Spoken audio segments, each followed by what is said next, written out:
e ex-socialistas do Núcleo de Estudos Contemporâneos da UF, em que trataremos de vários temas relacionados a esses países socialistas e ex-socialistas, né? O leste europeu, China, Cuba. E é um prazer iniciar essa série com uma palestra sobre o tema do meu livro recém-lançado, Herdeiros de Lenin, a história dos partidos comunistas na Rússia pós-soviética.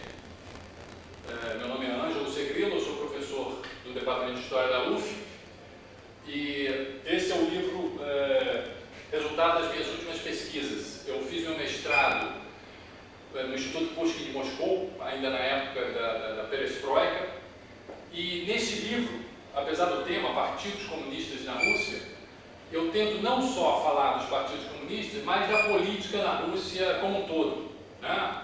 Ao analisar os embates entre as forças comunistas e não comunistas na Rússia pós-soviética, na verdade eu estou traçando aí um quadro da política em geral nesse país. Um país tão importante, né? O maior país do mundo, em termos físicos, e uma potência nuclear. É importante entendermos o que se passa nessa nação desde o final da União Soviética. Quando tratamos desse tema de partidos comunistas na Rússia, nós temos que fazer uma pequena volta no tempo para se entender como surgiram os partidos em geral naquele país. A primeira coisa que se nota ao se analisar esse tema é que o surgimento dos partidos na Rússia foi bastante tardio. O czarismo sempre foi uma autocracia ilimitada, né? Não havia um regime constitucional. Somente em 1905 é que começaram mudanças nesse sentido. Em 1905 houve a chamada Revolução de 1905, em que várias forças políticas, liberais, socialistas, sindicalistas em greve, fizeram pressão sobre o regime por maior liberalização. O regime não caiu, mas o czar teve que fazer concessões. Ou seja, ele prometeu uma Duma, isso é um parlamento, uma coisa que não havia até então. Foi também feita uma constituição, chamada Lei Fundamental, e finalmente foram legalizados os partidos políticos na Rússia, somente no século XX, nesse ano de 1905. Na verdade, já existiam partidos políticos antes de 1905, mas eram ilegais. E isso aí chama atenção também para uma outra característica da Rússia em termos de partidos políticos. A segunda característica marcante desse período inicial de surgimento de partidos políticos na Rússia foi de que esses partidos ilegais que existiam antes de 1905 eram partidos de esquerda e de esquerda revolucionária. Tá? Nós tínhamos aí o Partido Operário Social Democrata Russo, que foi o embrião do futuro Partido Comunista. Nós tínhamos também os socialistas revolucionários, os SR, que eram não só revolucionários como também socialistas, mas pregavam uma espécie de socialismo agrário, né? Ao contrário do Partido Operário Social Democrata Russo, os futuros comunistas, que pregavam um socialismo de caráter mais urbano, industrial. Então nós temos essas duas características marcantes desse sistema partidário inicial russo, que é a formação tardia de partidos legalizados, e também que os primeiros partidos que surgiram, que eram até ilegais, eram da esquerda radical. Isso é um pouco diferente dos partidos políticos que se iniciaram nos regimes liberais do Ocidente. A partir de 1905, então, nós temos aí uma autocracia limitada no czarismo. Nós temos um parlamento, a Duma, mas de poderes bastante cerceados, né? O czar ainda é um autocrata, mas com algumas limitações constitucionais. Então aí já temos um início e surgem partidos políticos. Nós temos aí partidos chamados cadetes, que são os democratas constitucionais, que é um partido liberal que, na verdade, não quer acabar com a monarquia, mas quer implantar uma monarquia do tipo constitucional, como, por exemplo, a monarquia inglesa. Nós temos o Partido Operário Social Democrata Russo, os futuros comunistas, né, que fazem um trabalho revolucionário. Nós temos também os socialistas revolucionários, que pregam também um caminho revolucionário. Nós temos grupos também de direita, a União do Povo Russo, que são grupos nacionalistas xenófobos. E nós temos outros partidos de uma direita moderada, por exemplo, os outubristas e os progressistas. Então vai se formando aí um incipiente sistema partidário, mas, como eu disse, com grande cerceamento ainda, porque o poder do czar era muito forte. Esse conjunto embrionário de partidos políticos, esse sistema partidário embrionário, vai sofrer uma ruptura em 1917. Inicialmente, a liberdade vai ser até aumentada, porque com a primeira Revolução de 17, que foi a Revolução Democrático-Burguesa de fevereiro de 1917, houve um aumento das liberdades. Todos os partidos praticamente tiveram uma liberdade muito maior de fazerem sua propaganda, os jornais podiam escrever livremente sobre qualquer assunto, todos os partidos estavam funcionando, mas a partir da Revolução de Outubro, que foi a fase socialista da Revolução, depois do início em que o Partido Bolchevique dividia alguns ministérios dos socialistas e revolucionários de esquerda, logo depois foi implantado um regime monopartidário.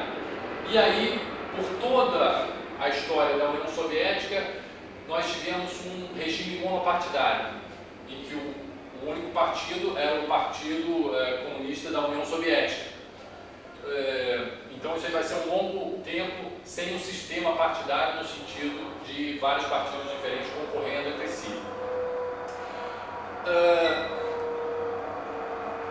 Com a perestroika, nós teremos aí o reinício de uma maior liberdade política de fundação de partidos na União Soviética. A perestroika ela começa em 1985, quando Gorbachev sobe ao poder, e inicialmente ela propunha apenas maior autonomia às empresas do campo econômico e uma maior liberdade de discussão no campo político, mas sem sair dos marcos daquele socialismo soviético. Os 2 primeiros anos foram mais ou menos assim. Com o acirramento da crise econômica, nós temos em 1988 um ano de grandes disputas políticas, alguns querendo voltar um pouco atrás a um regime mais ortodoxo, dentro do Politburo do partido, eram capitaneados aí pelo Ligachev, enquanto que uma outra ala do partido, liderada por um membro do Politburo chamado Yakovlev, Alexander Yakovlev, pregava uma maior uma ida mais arrojada, uma maior liberalização do regime, inclusive com a adição de elementos de economia de mercado. Essa corrente do Yakovlev, mais liberal, ganha essa disputa e a perestroika se aprofunda. Nesse aprofundamento, começam a surgir aí agrupamentos políticos que vão de encontro com o regime soviético. Né? Surgem aí, além das correntes dentro do partido, pelo lado de fora, os chamados democratas.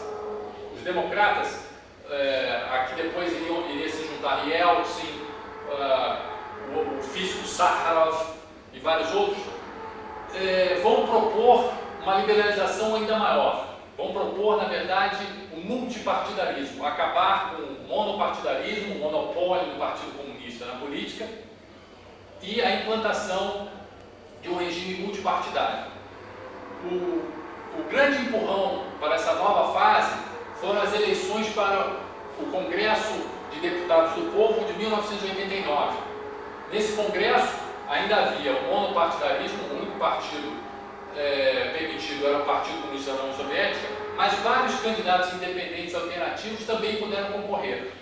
Isso fez com que fosse eleita a primeira oposição no parlamento soviético desde a década de 20.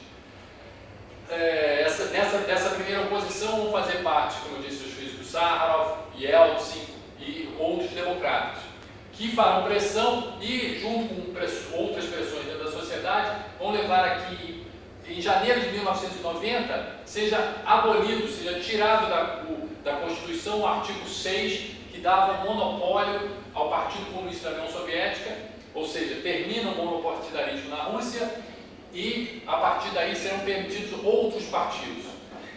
Então, começa aí uma fase, na verdade, uma proliferação de partidos em todas as tendências, desde monarquistas, a socialistas, a comunistas, a liberais, partidos liberais. O tema da nossa palestra de hoje são os partidos comunistas na Rússia pós-soviética. Então nós nos encaminharemos para a formação desses partidos. Mas devemos colocar que o período final da União Soviética, os dois últimos anos, 1990 e 1991, que foram os dois últimos anos da perestroika, foram um período de grande efervescência política, que junto com uma forte crise econômica e muitas disputas interétnicas, levou a que a situação final da União Soviética fosse extremamente conturbada. E finalmente, em agosto de 1991, houve uma tentativa de golpe contra o Gorbachev por uma parte de seus auxiliares mais próximos, o vice-presidente, o chefe do KGB, o chefe do Exército. Isso foi em agosto de 1991, uma tentativa de golpe que durou 3 dias, não deu certo. Yeltsin, que nessa época era o presidente da Rússia, a Rússia era uma das 15 repúblicas constitutivas da União Soviética, e a principal de todas, a maior de todas. Yeltsin, que liderou a resistência contra os golpistas, então tem o seu prestígio elevado, e Gorbachev, que tinha sido mantido nesse tempo em prisão domiciliar, volta, mas já sem nenhum prestígio político. Na verdade, Yeltsin passa a dominar, apesar de Gorbachev ser o presidente da União Soviética, o presidente da Rússia, que é o Yeltsin, passa praticamente a assumir as rédeas do país. E quando falamos em país, nessa época isso é um termo relativo, porque a União Soviética, as 15 repúblicas constitutivas da União Soviética começavam a ter fortes tendências independentistas. Depois desse golpe de agosto de 1991, várias das repúblicas declararam-se independentes da União Soviética unilateralmente.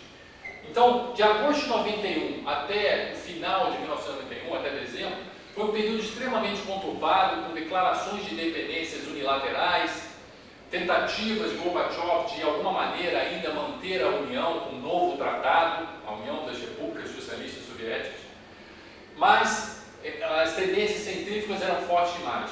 Então, em dezembro de 1991 é declarada extinta a União Soviética, Gorbachev passa a maleta com o botão nuclear a Yeltsin, e as antigas 15 repúblicas constitutivas da União Soviética viram países independentes, né?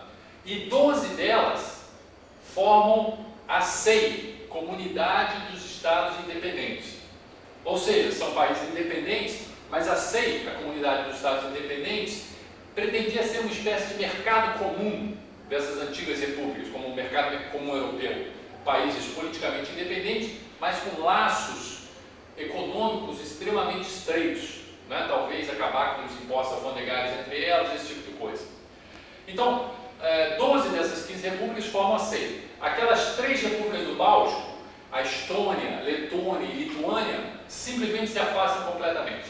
Essas 3 repúblicas, elas tinham sido independentes entre a Primeira e a Segunda Guerra Mundial. Então ali as tendências independentistas eram mais fortes. Já as outras repúblicas, né, principalmente as 3 eslavas, que eram a Rússia, a Bielorrússia e a Ucrânia, as repúblicas muçulmanas da Ásia Central, né, Tajiquistão, Cazaquistão, Uzbequistão, Quirguízia, Turcomenistão, tinham laços, essas da Ásia Central, por serem mais atrasadas economicamente, sempre tiveram laços mais próximos com Moscou, até por dependência econômica. Também se juntaram a elas a Geórgia, a Armênia, a Azerbaijão. Então, nós teremos essa nova realidade política. Tá? E, então, temos agora um novo país, que é a Rússia, né, com o presidente Yeltsin, e um dos primeiros decretos de Yeltsin após aquela tentativa de golpe de agosto foi de proibir o funcionamento do Partido Comunista da União Soviética.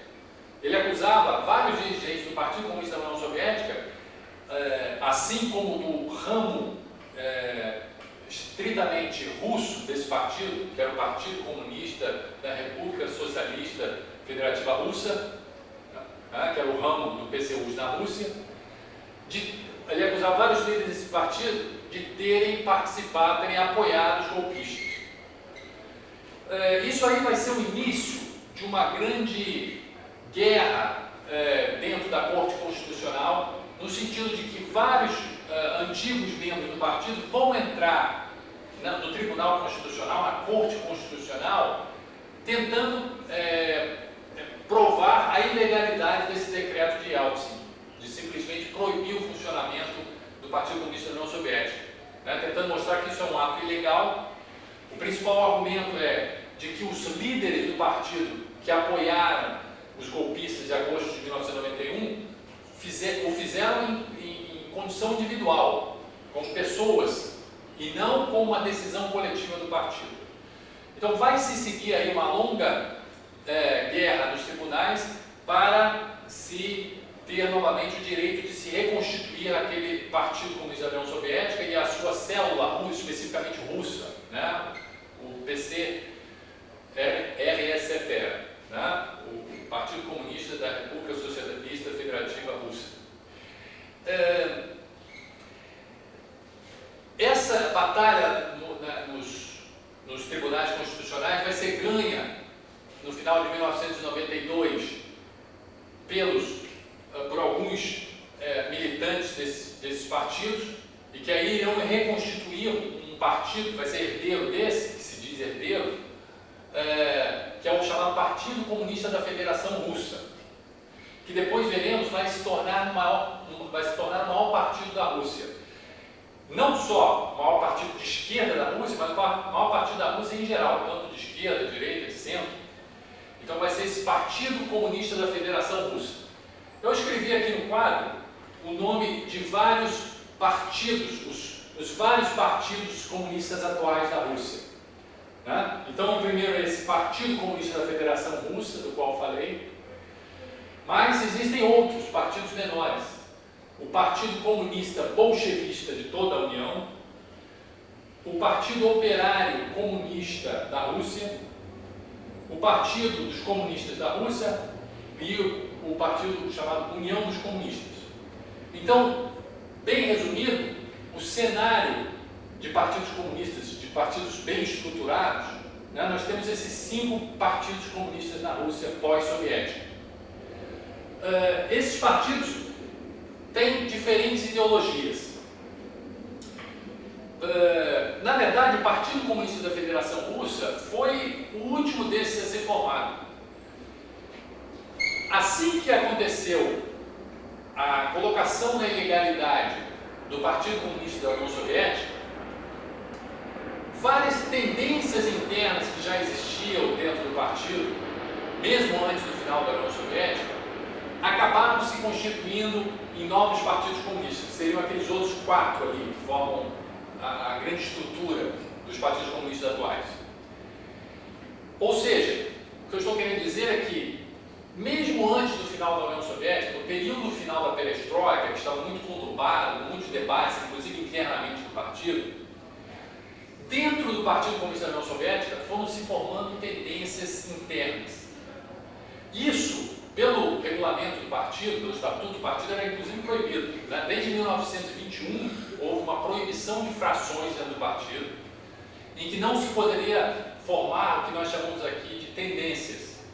As discussões, os participantes das discussões teriam que fazê-lo em condição de individual, de indivíduos, sem tentar formar tendências para influenciar as discussões dentro do partido. Isso desde 1921. Só que com a confusão da União Soviética, com a confusão do período final da União Soviética, durante a perestroika, esse regulamento formal do partido acabou sendo colocado em segundo plano. E começaram a se formar as chamadas plataformas. Esse nome de plataforma, na verdade, é um eufemismo para o que chamamos aqui de tendências. Essas plataformas eram as plataformas que se formavam às vésperas do congresso do partido, para defender ideias. Então, teoricamente, não seriam tendências definitivas, mas, na verdade, funcionavam como tendências. Então, no período final da União Soviética, haviam 3 tendências principais dentro do Partido Comunista da União Soviética. Uma era a plataforma bolchevista, que era stalinista, vamos dizer assim, ela defendia os valores, né, de Stalin e a herança de Stalin.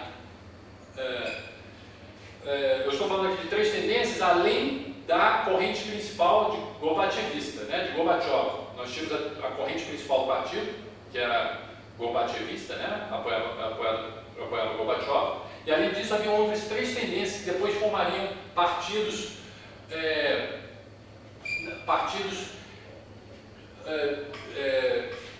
dentro da Rússia pós-soviética. Já falei da plataforma bolchevista, né, que defendia os valores do stalinismo. Tínhamos também a chamada plataforma democrática, que eram aqueles mais liberais dentro do partido. Na verdade, depois do fim da União Soviética, eles largaram o Partido Comunista e se transformaram ou em social-democratas ou mesmo fizeram parte de partidos liberais.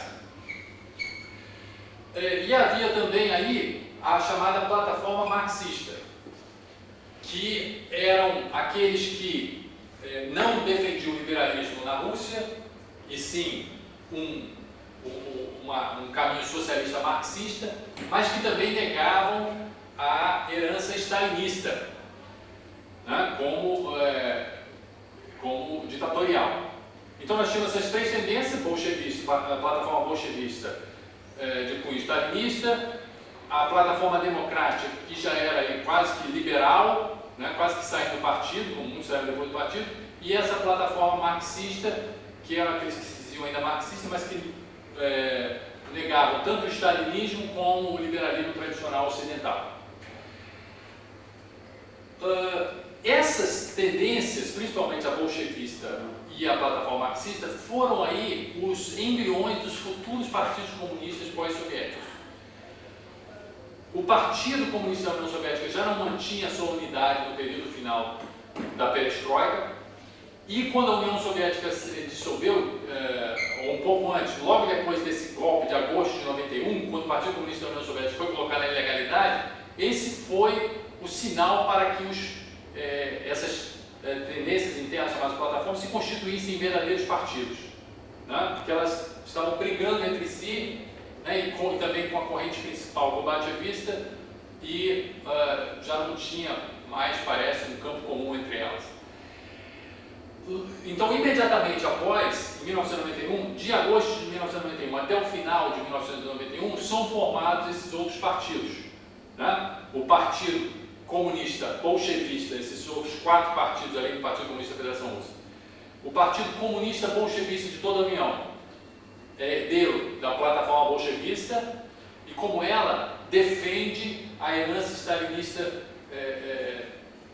no país, a herança histórica de Stalin.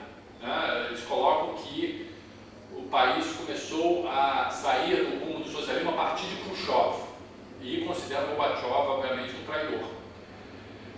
Esse Partido Comunista Bolchevista de toda a União é comandado por Nina Andreeva. Os outros partidos também têm suas características próprias. Nós temos o Partido Operário Comunista da Rússia.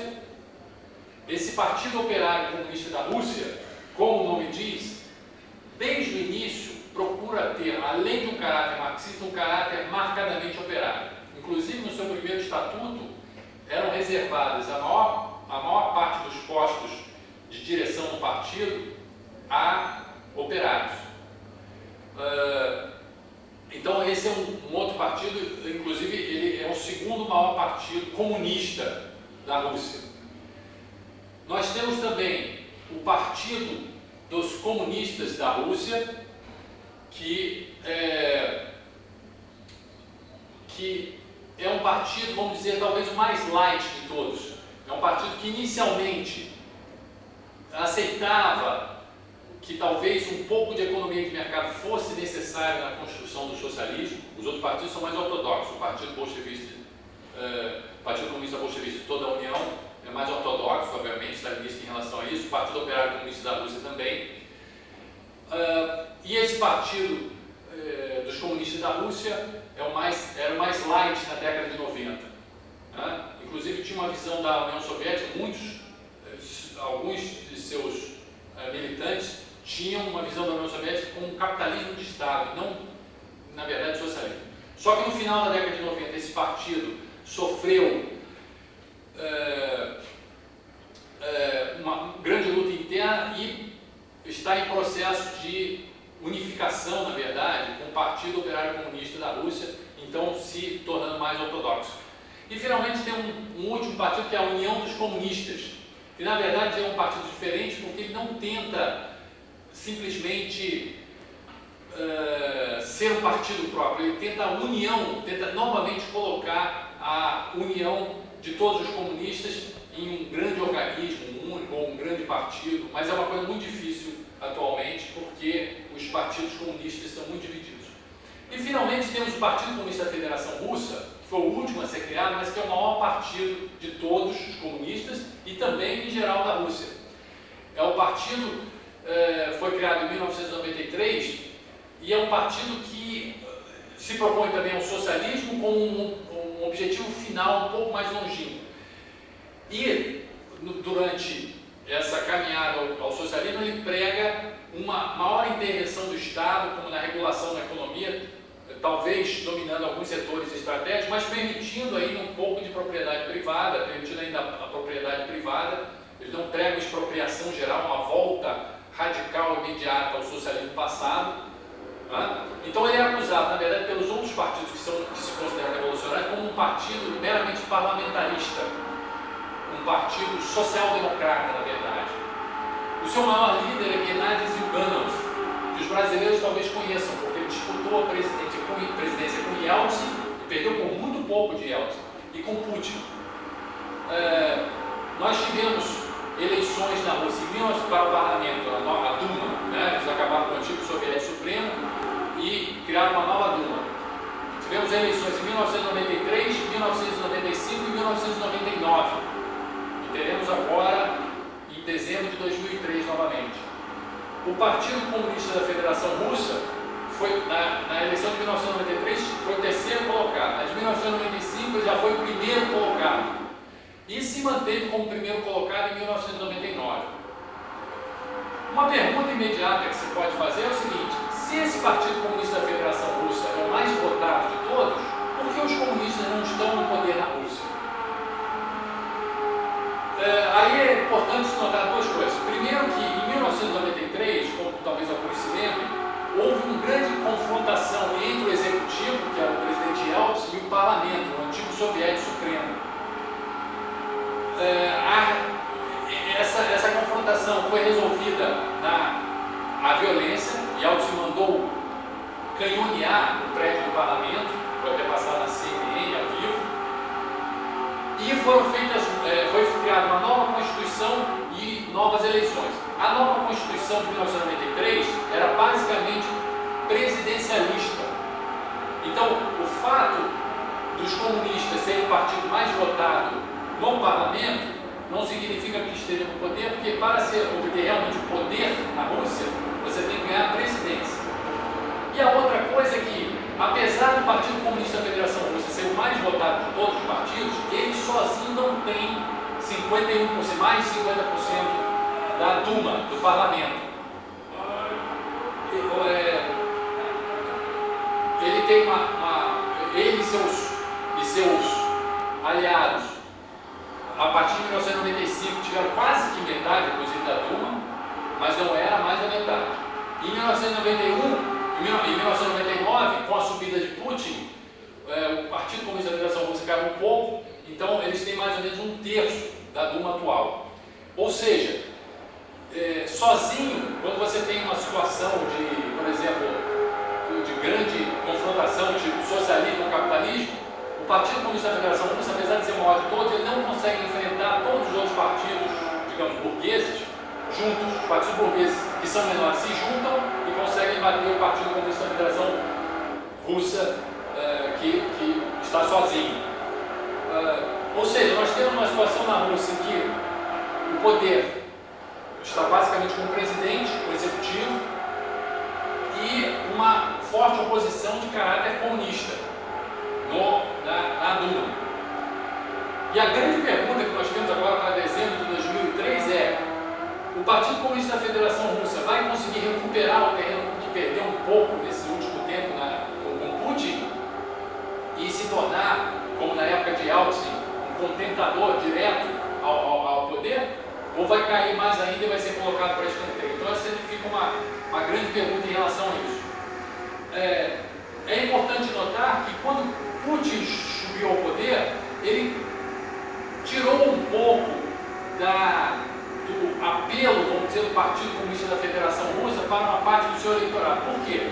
O Partido Comunista da Federação Russa, especialmente seu líder Zyuganov, eles têm uma ideologia muito própria. O Partido Comunista da Federação Russa, ele tenta unir não só as ideias do socialismo, mas o socialismo como um ideal a ser alcançado no futuro, mas também ele tem caráter um pouco nacionalista também, nacionalista no sentido de patriotismo. Então o Partido Comunista da Federação Russa prega um fortalecimento do Estado russo para poder conter a influência estrangeira, tanto na economia quanto na cultura. Só que isso foi muito forte na década de 90 com Yeltsin, porque Yeltsin era muito pró-ocidental, ele fez uma abertura muito grande, tanto em termos culturais quanto econômicos, e então muitas camadas da Rússia se ressentiram dessa abertura excessiva para o Ocidente. E o Partido Comunista da Federação Russa conseguiu muitos eleitores também, não só pela questão do socialismo, mas por esse caráter mais patriótico, de tentar fortalecer o Estado russo para resistir à invasão estrangeira. Só que quando Putin sobe ao poder, Putin é egresso dos antigos órgãos de segurança da Rússia, ele se coloca como um defensor de um Estado russo forte, tentou inclusive sair um pouco da sua política externa, daquele alinhamento excessivamente pró-ocidental do Yeltsin, e tenta estabelecer um mundo, vamos dizer, multipolar, tentando manter boas relações com os Estados Unidos, mas também contrabalanceando isso tentando estabelecer relações com a China, com o Irã, com outros países, de modo que se formem centros alternativos de poder. Então, Putin puxou um pouco daquele eleitorado que voltava no Partido Comunista da Federação Russa por essa questão do Estado. Então, nós temos aí essa situação em que o Partido Comunista da Federação Russa perdeu um pouco do seu apelo na era Putin, porque Putin puxou um pouco no seu discurso aquele discurso mais voltado para o nacionalismo, para o patriotismo. Nós podemos falar, eu posso aqui também falar um pouco mais dos outros partidos, além dos partidos comunistas, para dar uma ideia do que é o quadro partidário na Rússia atualmente. Além do Partido Comunista, que é o maior partido, o partido mais votado, quando analisamos o sistema partidário na Rússia, nós notamos que ele não está muito fortemente constituído. Por que eu digo isso? Porque é muito comum que os partidos apareçam numa eleição, depois desapareçam. Há uma rotatividade muito grande nesse sistema. São poucos os partidos realmente estruturados, bem constituídos e que duram por várias eleições. Inclusive é muito comum que se formem partidos apenas para eleger candidatos. Por exemplo, na eleição de 1995 foi criado um partido apenas para apoiar o primeiro-ministro Chernomyrdin e Yeltsin, que logo depois perde a sua maior representatividade. Em 1999, quando Putin foi se eleger, foi criado um novo partido chamado Unidade, apenas para apoiá-lo, e que logo depois também desaparece. Então, o sistema partidário na Rússia ainda não está bem consolidado, com partidos fortes e consolidados. Isso não é de se admirar, porque como nós vimos, a história partidária democrática da Rússia é relativamente recente. Como nós vimos, durante toda a época do czarismo não havia partidos. A partir de 1905 houve partidos na Rússia, mas muito cerceados, havia uma Duma cerceada. E talvez o único período antes de 1992, né, antes do período atual, que tem a maior liberdade partidária, tenha sido o período entre a Revolução Democrática Burguesa de fevereiro de 1917 e a Revolução de outubro de 1917, que foi a socialista, e que implantou o regime monopartidarismo. Então, a vida democrática partidária na Rússia é relativamente recente. E isso se reflete, né, os partidos são uma criação relativamente nova, e isso se reflete na estrutura partidária atual. Inclusive, repetindo a história que se viu em muitos países quando iniciaram a sua vida partidária, às vezes existe um certo preconceito contra partidos. Por exemplo, o presidente da Rússia, tanto Yeltsin quanto Putin, não pertence a partido nenhum. Aquela ideia de que o presidente deve se situar acima de partidos, né? Então, no início da vida partidária de muitos países, os partidos eram vistos como facções, como disputas, dissensões, como algo a ser evitado, partido, o país está partido. Né? Depois é que vieram fazer uma parte integrante da vida democrática do país. E na Rússia atual, muita gente tem essa visão ainda de partido como uma perda de tempo, uma dissensão dentro do país e que o presidente deva se manter, inclusive, acima deles. Isso é ruim para a vida política do país, pois se caminha para aquelas políticas personalistas, daquele grande pai que vai resolver o problema de todos sozinho, né? E não se estruturam partidos consolidados. De partidos consolidados na Rússia, nós podemos falar o Partido Comunista da Federação Russa, que é, na verdade, mais consolidado, é o maior de todos, tanto em termos de militantes quanto em termos de votos. Existe um partido liberal também chamado Yabloko, que significa maçã, que é um partido que vem consistentemente mantendo uma ideologia liberal, responsável, um pouco parecido talvez com o PL, o Partido Liberal no Brasil, né? Eles foram contra o Yeltsin, apesar de ser um partido liberal, eles foram contra a privatização feita de qualquer maneira nos anos 90, por exemplo, né? Então você tem esse Yabloko, o Partido Comunista da Federação Russa. Por incrível que pareça, você tem um outro partido que também vem resistindo mais ou menos dentro da sua ideologia, que é um partido neofascista.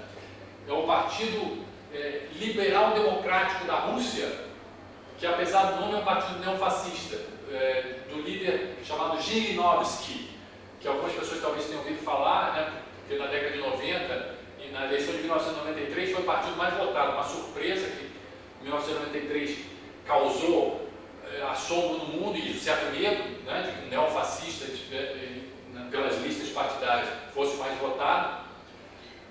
Então esse é um partido também realmente consolidado.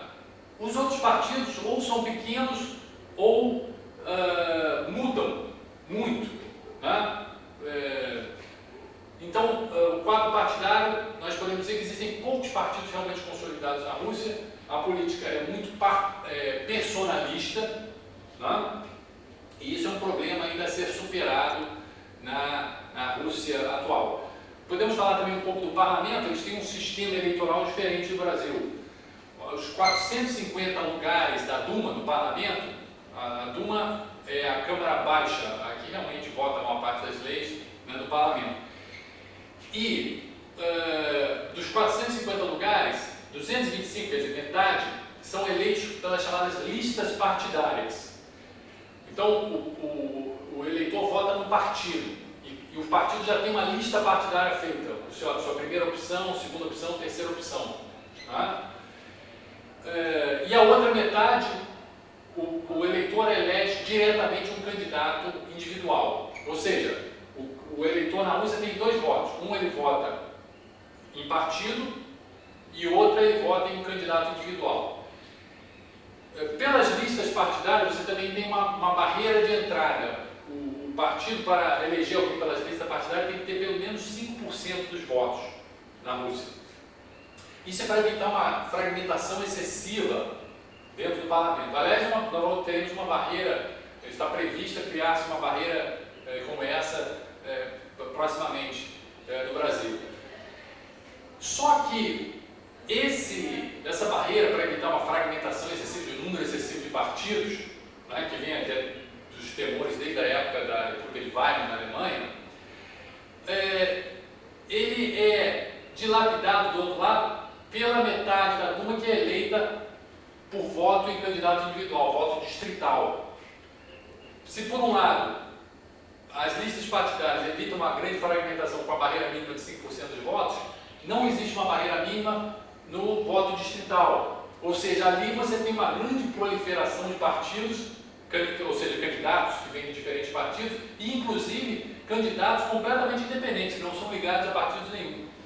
Então, esse sistema eleitoral também muitos criticam, muitos observadores estrangeiros e da própria Rússia criticam por ser um certo Frankenstein.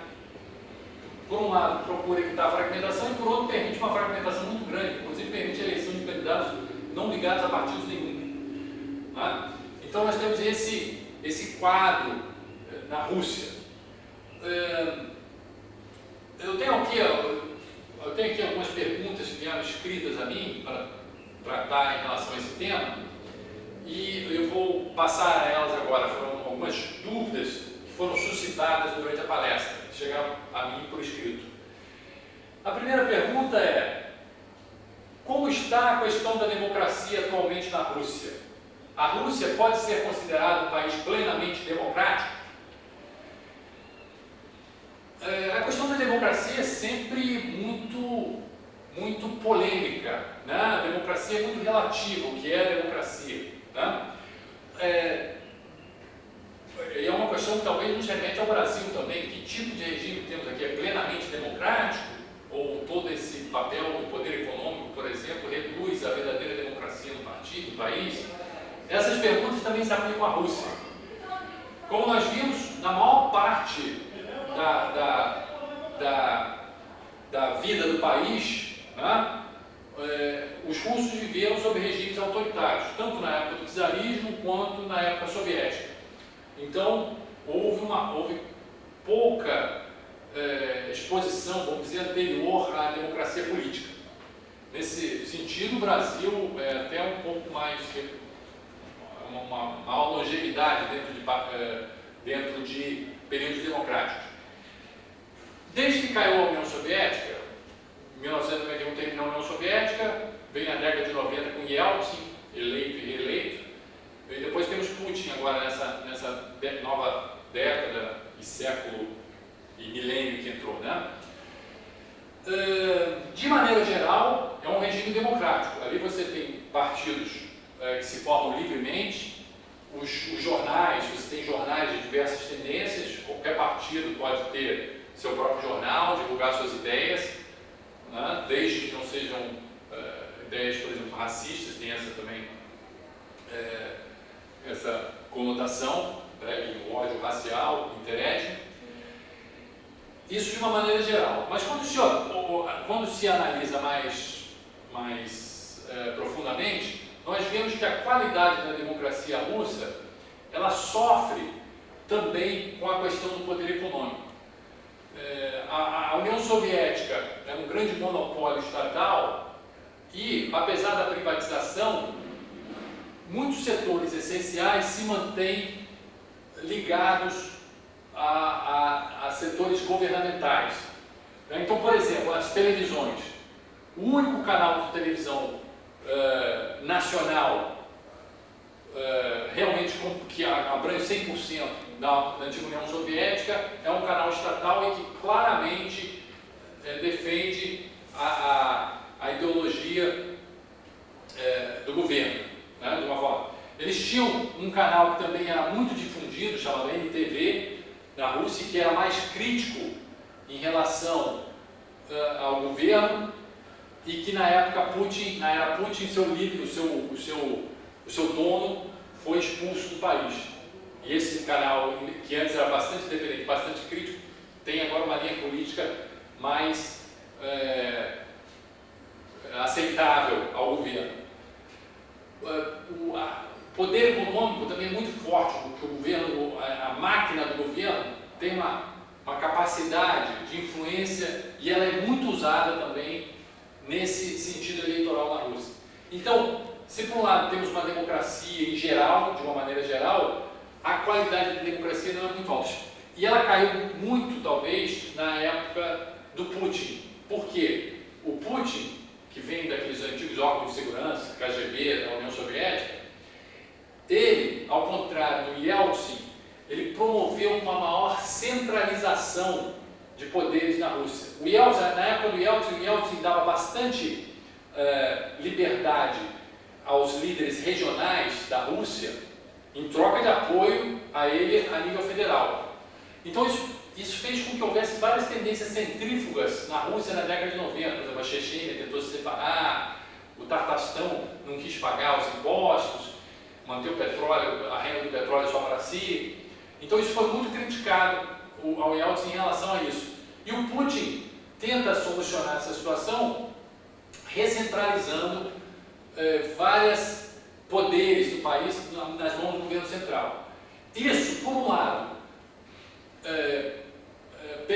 está colocando maior ordem na casa, vamos dizer assim, né? Porque antigamente várias leis regionais contradiziam as leis federais, agora isso é proibido.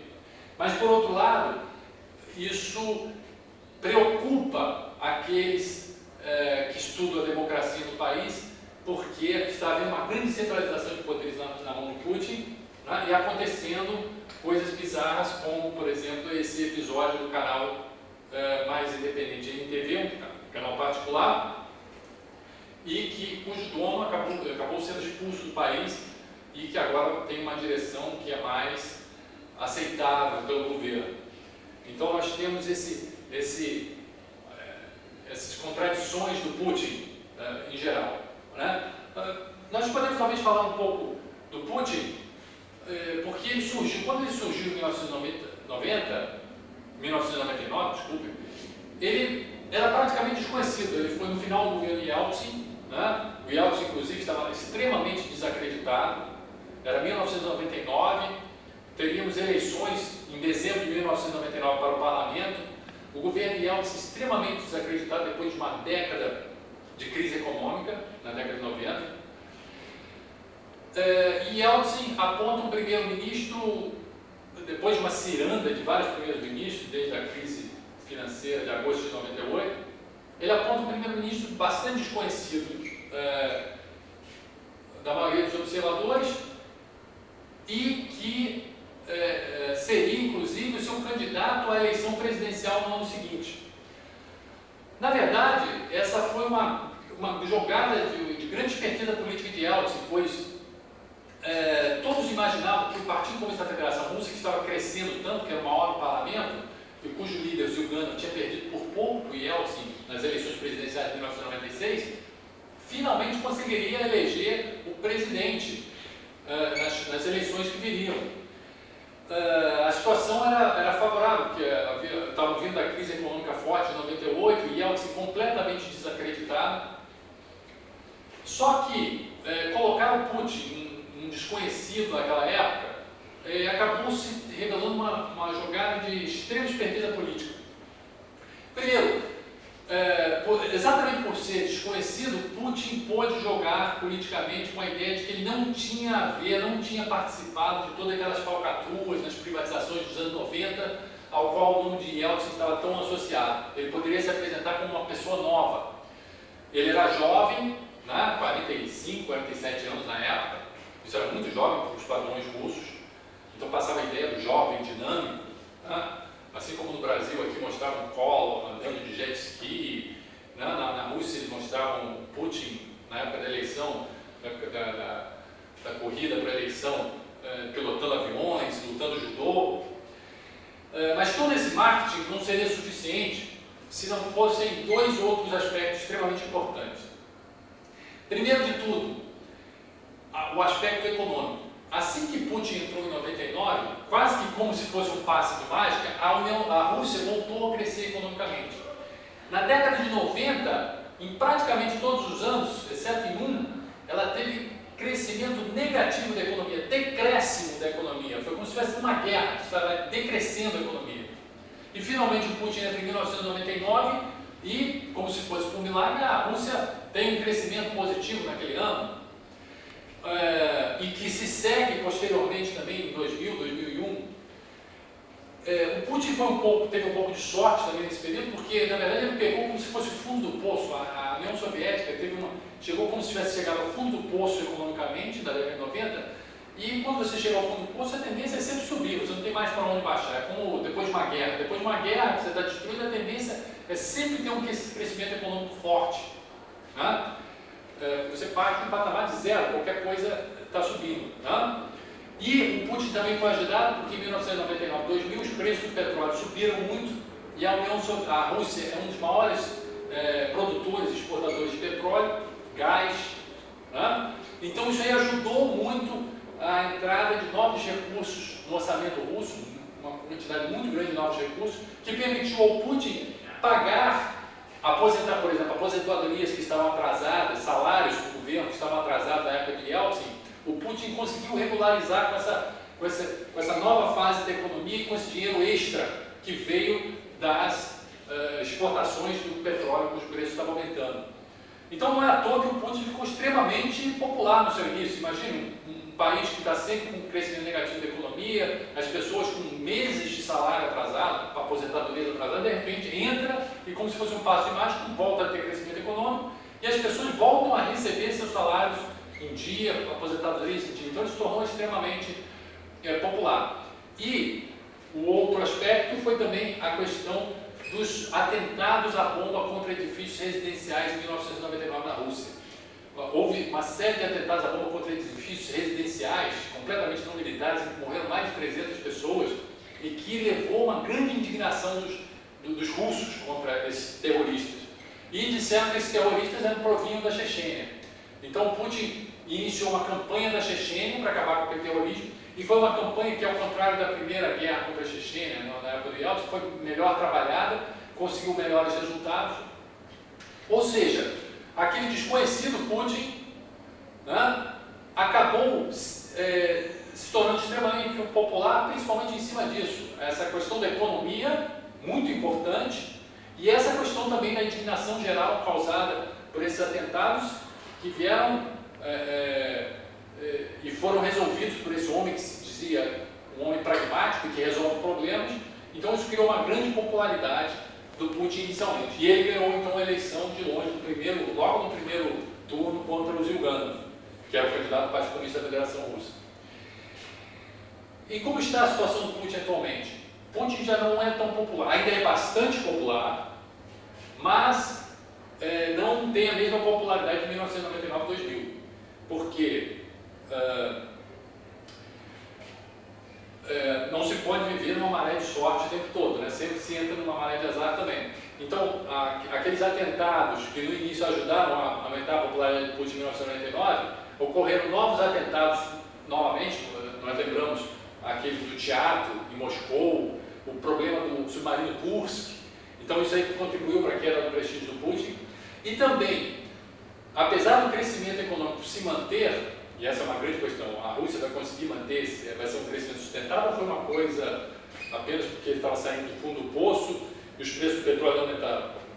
Apesar de a gente estar mantendo o crescimento econômico, há uma maior demanda do povo, né? O nível de expectativa aumentou. Se em 1999-2000 as pessoas queriam apenas receber salário, seja lá qual fosse o salário, né? Receber porque estavam todos atrasados, uma vez que tenham recebido esses salários, as expectativas aumentam. As pessoas agora, além de receber o salário em dia, né, que era uma grande coisa naquela época, mas que agora se tornou pelo menos o mínimo que se pode esperar, querem receber salários decentes, porque os salários são muito baixos em relação ao custo de vida.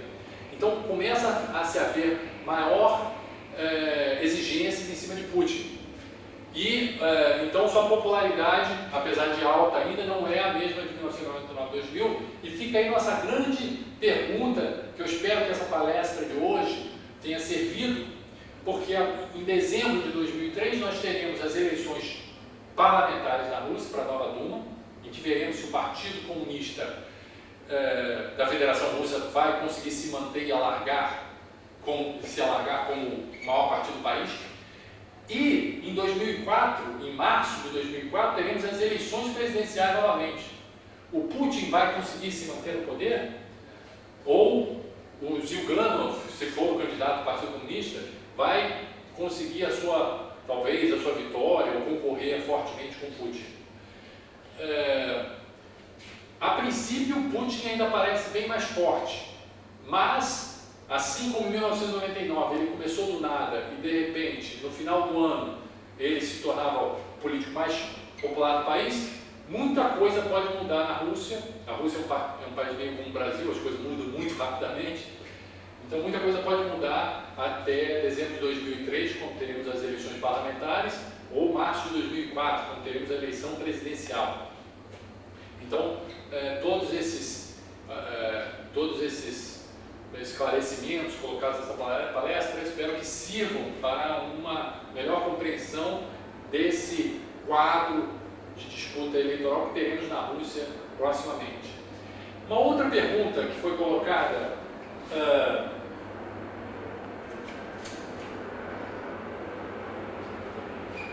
aqui,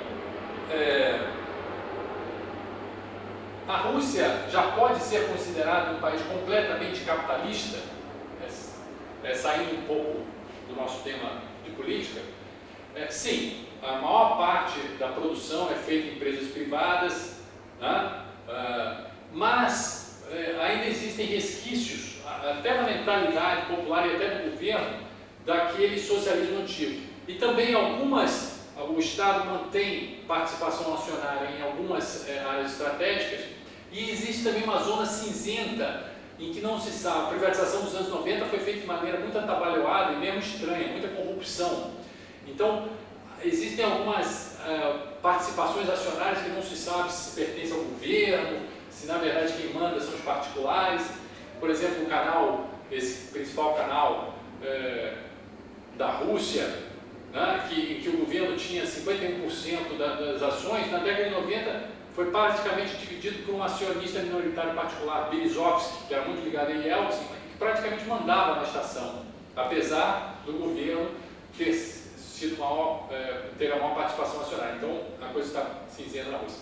Então, eu queria terminar essa palestra apenas desejando que ela tenha sido proveitosa para todos, para entender melhor como é a Rússia, a política na Rússia atual, a questão dos partidos comunistas e o embate com as forças não comunistas, e que isso propicie um melhor entendimento das eleições parlamentares que virão em dezembro de 2003 e a eleição presidencial na Rússia em março de 2004. Então, um grande abraço a todos e até o nosso próximo programa Debates Jepsnek.